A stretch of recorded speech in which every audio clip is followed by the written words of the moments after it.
নমস্কার বন্ধুরা, প্রতিদিনের মতো আজকেও চলে এসেছি আমি আমার সকাল থেকে রাত পর্যন্ত যা যা করি সেই সব নিয়ে মিনি ব্লগ। তো দেখতেই পাচ্ছ, সকালবেলা উঠে গেছি, উঠে সারা ঘর টর ঝাড় দিয়ে নিয়েছি। এইবার আমি একটু সারা ঘর মুছে নেব। তো আমার মেয়েরা এখন ঘুমোচ্ছে, ওরা ঘুমোতে ঘুমোতে কিন্তু সকালে উঠে আমার এই কাজগুলো সেরে নিতে হয়, কারণ ওরা উঠলে তো আর আমি ঘরটা এইভাবে মুছতে পারবো না, তখন খুবই সমস্যা হয় আর অনেক দেরি হয়ে যায়।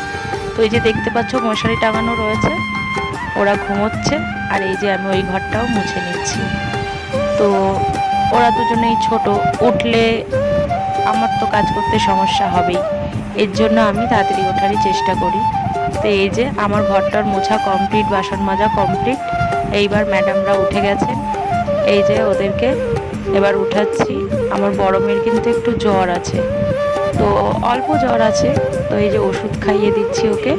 হোমিওপ্যাথি ওষুধ খাওয়াই আমি, অ্যালোপ্যাথিক ওষুধ খাওয়াই না।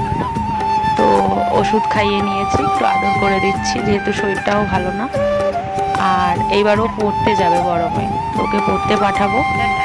আর এই যে দুজনে মিলে চলে এসছে আবারও বারান্দায়। আমি পাখিকে খাবার দেবো, ওরা উঠলেই আমি পাখিকে খাবার দিই, কারণ ওরা দুজনেই পাখিকে যখন খাবার দিই দেখতে খুব ভালোবাসে। এই দেখো পাখিকে খাবার দিচ্ছি আর ওরা ভেতরে দাঁড়িয়ে দাঁড়িয়ে দেখছে। গ্রিলটা আটকে রেখেছি, গ্রিলটা যদি খোলা থাকে সঙ্গে সঙ্গে বেরিয়ে যাবে আমার ছোট মেয়ে। ওর ঘরে থাকতে একটুও ভালো লাগে না, ও কতক্ষণে বাইরে বেরোবে, আর বাইরে বেরোলে পরে নোংরা ঘাটবে সকাল সকাল, তারপরে পাখিগুলো ভয়ে চলে যাবে। যার জন্য আমি কিন্তু গেটটা আটকে রেখেছি। তো এই যে পাখির খাওয়া দেখছে দুই বোন মিলে। তারপরে আমি আবার ওরা যে বিছানায় শুয়েছিল সেই বিছানা আবার একটু গুছিয়ে নেব।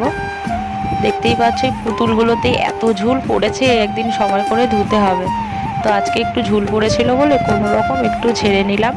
তারপরে এই যে বিছানা গুছিয়ে নিচ্ছি ভালো করে। বিছানা গুছানো হয়ে গেলে আবার সকাল সকাল সেই রান্নার ব্যবস্থা করতে হবে। ওদের খাবারটা কিন্তু আমি তৈরি করে নিয়েছি। আজকে সকালে আমি ওদের জন্য বানিয়েছি ওটস, দুধ দিয়ে ওটস বানিয়ে নিয়েছি দুই বোনের জন্য।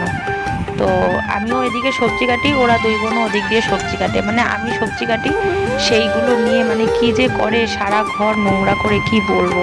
এই একটু গাটি কচু আলুর তরকারি করছি আর উচ্ছে ভাজা করছি। এই যে দেখতেই পাচ্ছ একা একা করছি। এই যে রান্না করে নিয়ে এইবার এই যে ছোট দুটোকে খাওয়ানোর পালা দুপুরবেলা। তো এইটুকু ছিল আমার ব্লগ। তারপরে রাত্রেবেলা গেছিলাম বাজারে। তো যে ডক্টর, লেডি ডক্টর যে মারা গেছেন, যাকে ধর্ষণ করে মারা হয়েছে, তো তার জন্য আমাদের এখানে মিছিল হচ্ছে। তো এই যে সেই মিছিল, তারপরে আর আমরা আমাদের